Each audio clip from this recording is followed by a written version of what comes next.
All right, number 7, we're going to solve this equation.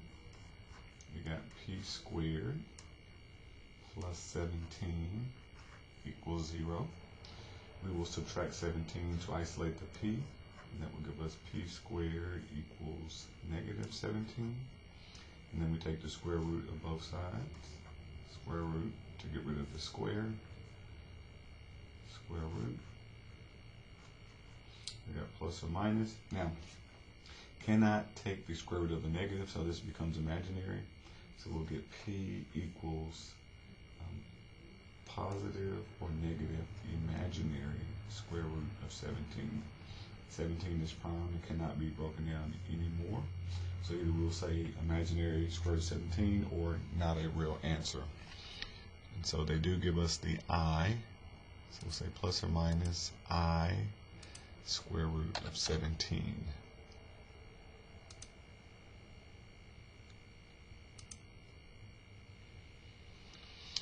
All right, number 8, we want to list the rational numbers in set B. So here's set B.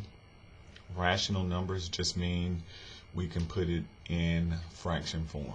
So there's 4 things I usually tell my students how you know you can put a number in fraction form.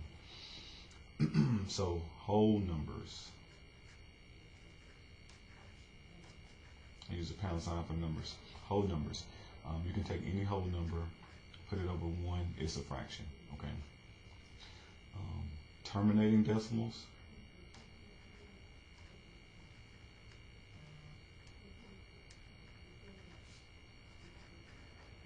Okay, so if you have a decimal number like 14.26 and it has a finite number of places, like you can count them, or 5.1, doesn't matter.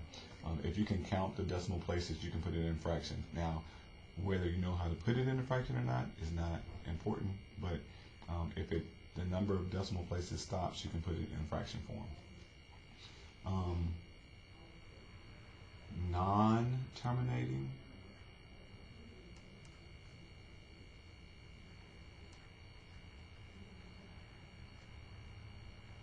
Repeating decimals.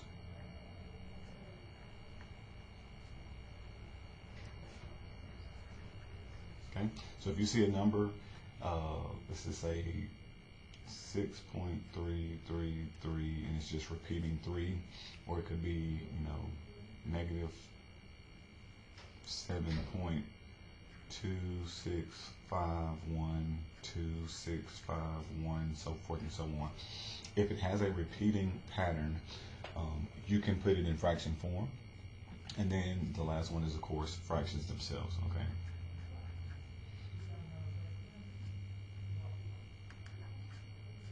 Okay, so any number basically can be put in fraction form. This is the layman's term definition, but it consists of 4 things: whole numbers, terminating decimals, non-terminating, repeating decimals, have to repeat, and of course fractions.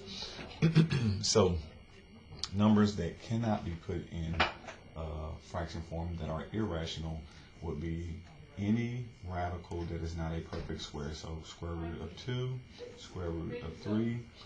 There are also some special characters like pi, e, some other characters. These are decimals that when you plug them in the calculator, they are non-terminating and they do not repeat. So they just go on forever, but there's no repeating pattern like you see up here. So of these numbers, since pi is here, that is going to be irrational. The square root of 25 is 5, so that would be rational. I'm going to put it in the same form that it's given. The 126 is a whole number. It will be rational. The 0.65 repeating is rational, so I'm going to do, let me see, how does this work? So I need to do the bar first. Okay. And then the negative 3 whole number, and the terminating decimal 9.73.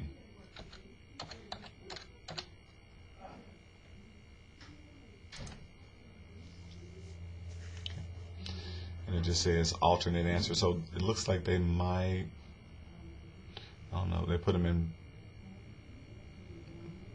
I would say ascending or descending order. Not really sure why they say alternate answer. We got square root of 25, 126. The 0.65 repeating, I just don't have the 0 out front. -3 and the 9.73. Okay, so it looks good.